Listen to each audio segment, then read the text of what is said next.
The following is an AI radio TV news feature. Headline: Horror Fiction, The Unexpectedly Ancient Origins of Ghost Stories. Byline: Tim Brinkoff. Lead: Fear is one of the oldest and most powerful emotions known to man, so it should come as no surprise that horror stories are as old as storytelling itself. Story. As a literary genre, horror has long eluded definition from scholars.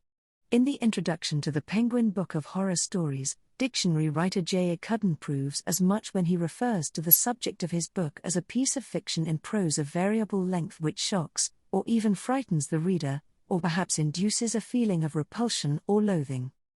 In his book, The Philosophy of Horror, the American thinker Noël Carroll describes horror as a story about an event or entity that contradicts our conventional understanding of the world.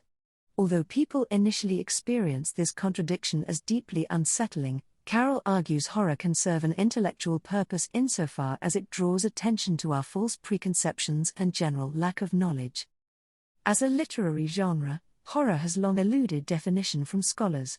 In the introduction to the Penguin Book of Horror Stories, dictionary writer J. Cuddon proves as much when he refers to the subject of his book as a piece of fiction in prose of variable length which shocks, or even frightens the reader, or perhaps induces a feeling of repulsion or loathing. In his book, The Philosophy of Horror, the American thinker Noël Carroll describes horror as a story about an event or entity that contradicts our conventional understanding of the world. Although people initially experience this contradiction as deeply unsettling, Carroll argues horror can serve an intellectual purpose insofar as it draws attention to our false preconceptions and general lack of knowledge. When researching the emergence of horror in world literature, other scholars draw a distinction between religious or folkloric texts and what they term horror fiction. Whereas the former used fear to conform and instruct, the latter used fear to thrill and entertain. Of course, both were heavily influenced by what different cultures across different times considered frightening. Regardless of how you choose to define horror, though, one thing is certain. Before horror movies came along and stole the show, people relied on the written word to scare themselves. And many of the monstrosities that are now routinely featured on the big screen, including vampires, werewolves, zombies, demons and ghosts, can trace their origin back to medieval and even ancient times. Horror fiction in Greek antiquity. Since fear often comes from superstition, it should come as no surprise ancient civilizations shared scary stories just as we do today. In a letter written sometime during the 1st century, the Roman author Pliny the Younger recounted a popular story of Athenodorus Cananits, a philosopher from Athens who bought an abandoned house because it was inexpensive, only to be haunted by the ghosts residing inside it. When these types of stories were created is unclear.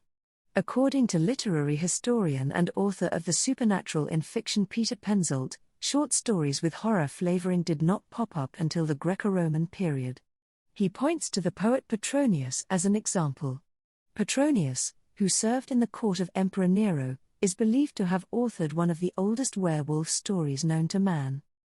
Edmund Quaver, a classics scholar at the University of Houston downtown, looks back further still, to the 5th Ode of Horace. His studies indicate that contemporary audiences of this Greek poem, about a boy who is captured and killed by a group of fearsome witches, derived from its frightening subject a distinctly pleasurable experience not unlike the appeal of modern-day horror films. In his monumental treatise Poetics, Aristotle defined tragedy as stories that derived their power specifically from an ability to elicit emotions of pity and fear. Using this interpretation, one readily perceives elements of horror in plays like Oedipus Rex, in which the titular king of Thebes stumbles upon a truth so terrifying to behold that it compels him to gouge out his own eyes. Ghost stories from the Dark Ages. Compared to antiquity, the Dark Ages not only saw a decrease in the creation of horror stories but stories in general. This is because, following the fall of the Roman Empire, literacy rates plummeted and societies became too fragmented for publishers to continue operation. Suddenly, reading and writing became skills reserved for the clergy, who busied themselves only with copying religious texts. There were, of course, exceptions. In Dante Alighieri's The Divine Comedy, An epic poem written during the 13th century, the author describes his fictional travels through the three sections of the Christian afterlife: Inferno, Purgatorio, and Paradiso. Inferno, which begins in a dark forest and ends in the frozen lake Cocytus, leans heavily on themes of horror, disgust, and sadism. That's not to say the horror genre disappeared entirely. Teaching a course on its history at the University of Michigan, Gina Brandolino showed how medieval narratives inspired many modern horror stories. She compares the Heorot Mead Hall from Beowulf to a haunted mansion and identifies Julian of Norwich's book The Showings, about a girl possessed by the devil, as a precursor to The Exorcist.